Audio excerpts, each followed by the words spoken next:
कहते हैं लाख करो चतुराई करम का लेखा मिटेगा न रे भाई। अचानक से आर्मेनिया अजरबैजान में फिर से जंग का ऐलान हो रहा है। इस बार भारत का रोल बेहद अहम हो जाएगा। कोर्ट ने आखिर आर्मेनिया को क्या कह दिया है और रूस ने भी क्या इस जंग में कूदने का मन बनाया है। जानेंगे आर्मेनिया अजरबैजान के बीच में क्या कुछ चल रहा है। तो वहीं दूसरी तरफ भारत में मिला खरबों रुपए का पेट्रोल और गैस। रूस और ओपेक दोनों के लिए एक बड़ा झटका। जानेंगे जियोपॉलिटिक्स में क्या कुछ चल रहा है। आइए जानते हैं इन खबरों को विस्तार से। ये जो जगह देख रहे हैं अजरबैजान आर्मेनिया, यहाँ पर अब लड़ाई एक बार फिर आगे बढ़ती हुई दिख रही है। दरअसल बात यह है कि किसी तरीके से दोनों के बीच में सुलह करवाया था रूस ने, लेकिन ये सुलह ज़्यादा लंबा समय तक चल नहीं रहा है। 2022 में सितंबर महीने में अजरबैजान ने आर्मेनिया के अलग अलग शहरों पर हमला किया और उसके बाद काराबाख में जो रूस के सेना तैनात थे उसे उठाकर रूस को भेजना पड़ा यूक्रेन। और अब ऐसा लग रहा है जैसे इसी मौके की तलाश में था अजरबैजान। दरअसल हुआ ये है कि 2020 की जो हालिया लड़ाई हुई थी, इस लड़ाई के बाद ऐसा लगा था कि अब चीज़ें शांत हो जाएंगी, लेकिन अब चीज़ें शांत होती हुई नहीं दिख रही हैं। दोनों देश एक दूसरे के खून के प्यासे नजर आ रहे हैं। सबसे पहले तो इंटरनेशनल कोर्ट ऑफ जस्टिस का यानी कि ICJ का इन्होंने रिजेक्ट कर दिया आर्मेनिया का रिक्वेस्ट। अब आर्मेनिया ने क्या रिक्वेस्ट किया था अंतर्राष्ट्रीय कोर्ट से, तो इन्होंने कहा था कि हमने कहा है अजरबैजानी सेना को विड्रॉ करवाओ, बॉर्डर से पीछे हटवाओ। जिसके बाद अंतर्राष्ट्रीय कोर्ट ने ये कहा कि जी नहीं, हम बॉर्डर की नाकेबंदी का ऑर्डर इस वक्त नहीं दे सकते हैं। तुम दोनों के बीच में ये विवादित मुद्दा है, इसलिए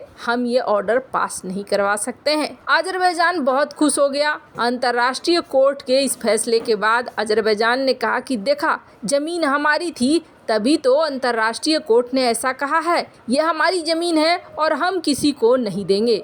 आर्मेनिया ने कहा कि देखो, अब यहाँ पर क्राइसिस शुरू हो चुका है, रूस तुम इस मामले में दखल दो। आर्मेनिया ने जब ये बात कही तो रूस ने कहा कि हम दखल नहीं देने वाले हैं। वैसे आपको बता दें, रूस इस मामले में अब हाथ पीछे कर रहा है। इसके पीछे कारण है, हाल ही में आर्मेनिया ने भी CSTO से निकलने का ऐलान कर दिया था। कहा था कि जब रूस हमें सुरक्षा ही नहीं दे सकता है तो हम CSTO में रहकर क्या करेंगे। अब उल्टा अजरबैजान भी रूस के ऊपर आरोप लगा रहा है। अजरबैजान का कहना है कि रूस और आर्मेनिया ने नागोर्नो काराबाख को लेकर जो सीज फायर करवाया था, वो सीज फायर काम का नहीं रह गया है। जो नियम हमने बनाए थे उसको नहीं मान रहा है आर्मेनिया। अब बात क्या है, क्या नियम बनाए थे? अब नियम कुछ भी बनाए हो, आर्मेनिया के ऊपर अजरबैजान ये कह रहा है कि ये यहाँ इलीगल गतिविधियाँ कर रहा है, ये यहाँ पर उत्खनन कर रहा है और माल यहाँ से उठा कर ले जा रहा है। इसके अलावे आर्मेनिया के ऊपर बहुत सारे आरोप लगा दिए हैं। इनका कहना है कि हम अब अपने बॉर्डर का नाकाबंदी कर रहे हैं, नागोर्नो काराबाख का नाकाबंदी कर रहे हैं, क्योंकि ये पूरा इलाका हमारा है। अब इसके बाद स्थितियों को देखते हुए जो आर्मेनिया के PM हैं, उन्होंने सीधे सीधे कह दिया है कि बहुत जल्दी यहाँ पर नया युद्ध होगा। आर्मेनिया के PM निकोल पाशियान ने ये कहा है कि मैं पुतिन से मिलने जा रहा हूँ और मिलकर बात करूँगा, पर ऐसा लग रहा है जैसे कि अब यहाँ पर नया युद्ध होगा। खैर, पुतिन से मिलने का भी इस वक्त कोई फायदा होता हुआ नहीं दिख रहा है। कारण साफ है, क्योंकि खुद रूस इस वक्त सेना और युद्ध में उलझा हुआ है। रूस का तो एक नया फ्रंट बेलारूस में भी खुल रहा है। ऐसे में कहां जाए। अब यहाँ पर रोल आ जाता है भारत का। हाल फिलहाल के दिनों में आर्मेनिया को भारत ने कई सारे हथियार दिए हैं, जिनमें पिनाका रॉकेट भी है शामिल। और अगर ये युद्ध आगे बढ़ता है तो फिर आर्मेनिया भारत से उम्मीद लगाएगा। हालांकि आपको बता दें, आर्मेनिया ने हाल के दिनों में ग्रीस से भी समझौते करने शुरू कर दिए हैं ताकि एक सैन्य गठबंधन बनकर रहे जब अजरबैजान के साथ युद्ध की नौबत आए। खैर, इन सब के बीच में भारत के लिए एक बहुत बड़ी खुशखबरी है और भारत के लिए ये खुशखबरी बेहद महत्वपूर्ण है। भारत चाह रहा है कि भारत हर क्षेत्र में आत्मनिर्भर बन जाए, किसी दूसरे की जरूरत न पड़े ताकि कोई ब्लैकमेल न कर सके।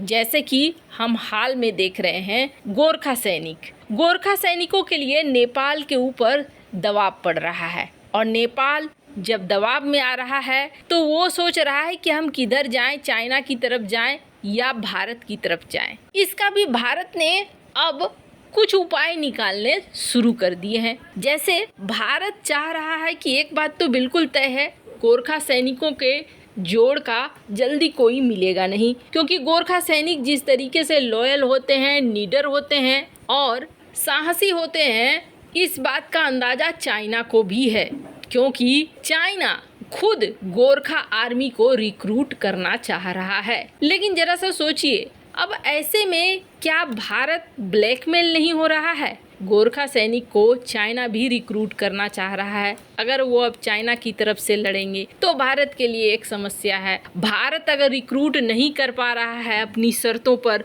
तो भारत के लिए एक समस्या है। नेपाल अगर मना कर रहा है तो भी भारत के लिए एक समस्या पैदा हो रहा था। भारत ने अब इसका उपाय निकालना शुरू कर दिया है।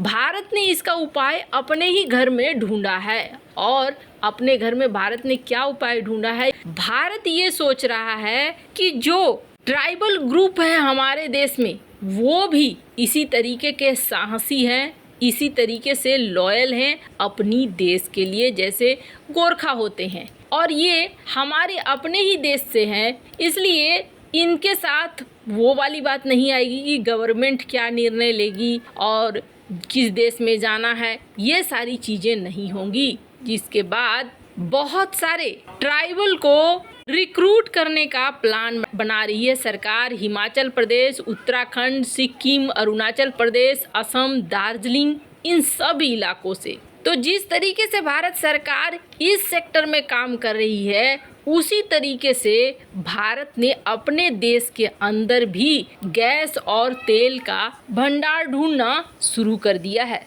ये जो इलाका देख रहे हैं, ये इलाका अंडमान और निकोबार के हमारे द्वीप, यहाँ पर दो क्षेत्र अंडमान ग्रुप और निकोबार ग्रुप के बीच में भारत को मिला है बहुत बड़ा भंडार। ये खरबों रुपए का भंडार है। करीब 17 बिलियन टन यहाँ तेल और गैस के भंडार की बात कही जा रही है और ये भारत के लिए किसी बड़े खजाने से कम नहीं है। भारत ने तुरंत ऑर्डर दे दिया है इस जगह पर काम आगे बढ़ाने के लिए। खैर, इन सब मामले में आपकी क्या राय है? कमेंट कर जरूर बताएं। जल्द मिलते हैं अगले वीडियो में नई खबर के साथ।